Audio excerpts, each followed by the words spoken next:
আগামী ৫ ও ৬ ফেব্রুয়ারি যুক্তরাষ্ট্রে অনুষ্ঠেয় ন্যাশনাল প্রেয়ার ব্রেকফাস্টে অংশ নিতে ঢাকা ছেড়েছেন বিএনপির মহাসচিব মির্জা ফখরুল ইসলাম আলমগীর ও স্থায়ী কমিটির সদস্য আমির খসরু মাহমুদ চৌধুরী।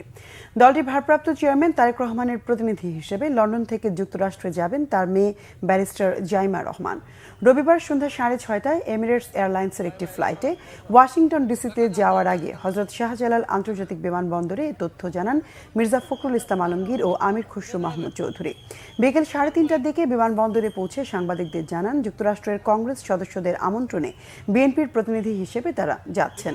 সেখানে সাইড লাইনে কিছু বিষয় আলোচনা হবে বলেও জানান মির্জা ফখরুল ইসলাম আলমগীর। চিকিৎসার জন্য লন্ডনে অবস্থানরত মা বেগম খালেদা জিয়ার সঙ্গে থাকার কারণে বিএনপির ভারপ্রাপ্ত চেয়ারম্যান তারেক রহমান ওয়াশিংটন যেতে না পারায় তার পক্ষে প্রতিনিধিত্ব করবেন তার মেয়ে ব্যারিস্টার জাইমা রহমান।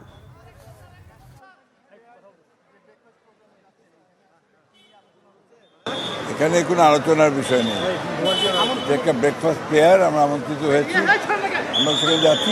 সাইড লাইনে কিছু আলোচনা হবে, কথা হবে। খসরুভাই আছেন, বাকিটা খসরুভাই বলবেন। না, এটা তো ব্রেকফাস্ট প্রেয়ারটা হচ্ছে আমেরিকার একটা রিচুয়াল, এটা ইয়ারলি একবার হয়। হ্যাঁ, জাইমা রহমান লন্ডন থেকে জয়েন করবেন। হ্যাঁ, জি জি, তারেক সাহেব যেটা বলছেন উনি জাইমা রহমান ওনাকে রিপ্রেজেন্ট করবেন।